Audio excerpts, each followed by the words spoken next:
ವಿದ್ಯುತ್ ಶಾರ್ಟ್ ಸರ್ಕ್ಯೂಟ್ನಿಂದ ಸುಮಾರು 2 ಎಕರೆ 6 ತಿಂಗಳ ವೈಮಾನ ಕಬ್ಬು 15 ಫಸಲು ಬಿಡುತ್ತಾ ಇದ್ದ ತೆಂಗಿನ ಮರಗಳು ಮತ್ತು ಕಬ್ಬಿನ ಗದ್ದೆಗೆ ಬೆಂಕಿ ಬಿದ್ದಿರುವ ಘಟನೆ ಭಾರತೀ ನಗರದ ಆರಭುಜನಹಳ್ಳಿಯಲ್ಲಿ ನಡೆದಿದೆ. ಹೌದು, ಜಮೀನಿನ ಮಾಲೀಕ ಎಸಿ ನವೀನ್ ಮಾತನಾಡಿ, ತೆಂಗಿನ ಸಸಿಗಳು ಜೆಟ್ಟಿ ಮಾದೇಗೌಡ ಎಂಬುವರ ಜಮೀನಿನಲ್ಲೇ ಲೈನ್ನಿಂದ ಹಾದು ಹೋಗಿರುವಂತಹ ತೆಂಗಿನ ಗರಿಗೆ ಶಾರ್ಟ್ ಸರ್ಕ್ಯೂಟ್ನಿಂದ ಕಿಡಿಗಳು ಕೆಳಗೆ ಬಿದ್ದಿದೆ.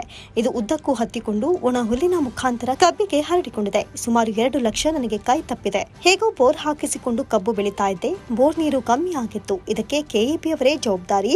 ಲೈನ್ ಎಲ್ಲಿ ಹೋಗಿದೆ ಅದು ಎಲ್ಲಾ ಕಡೆ ಚೆಕ್ ಮಾಡಬೇಕು, ಅದನ್ನ ನೋಡೋದಿಲ್ಲ. ಕಬ್ಬಿಗೆ ಬೆಂಕಿ ಬಿದ್ದರೂ ತುಂಬಾ ತಡವಾಗಿ ಬಂದಿದ್ದಾರೆ. ಇದಕ್ಕೆ ನನಗೆ ಪರಿಹಾರ ಕೊಡಬೇಕು ಅಂತ ತಿಳಿಸಿದ್ರು.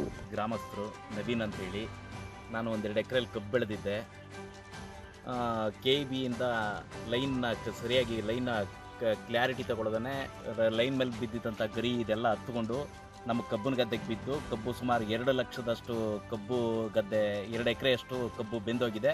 ಜೊತೆಗೆ ಒಂದು 25ರಿಂದ 30 ಮರ ತೆಂಗಿನ ಮರಗಳು ಎಲ್ಲ ಸುಟ್ಟೋಗೈತೆ. ನನಗೆ ತುಂಬಲಾರದ ನಷ್ಟ ಆಗಿದೆ. ಇದಕ್ಕೆ ಸರ್ಕಾರದ ಗಮನಕ್ಕೆ ತರ್ತಾ ಇದ್ದೀನಿ. ನನಗೆ ಸಾಕಷ್ಟು ಪರಿಹಾರನ ಕೊಡಿಸ್ಬೇಕು. ಕೆಇಬಿಯವರು ನಿರ್ಲಕ್ಷ್ಯತನವನ್ನು ಬಿಡಬೇಕು. ಮೊದಲನೇದಾಗಿ ನಾವು ಇದಕ್ಕೆ ಅವ್ರಿಗೆ ಫೋನ್ ಮಾಡಿದ್ರು, ಅವರು ರೆಸ್ಪಾನ್ಸ್ ಮಾಡಲಿಲ್ಲ. ತುಂಬ ಲೇಟಾಗಿ ಬಂದರು.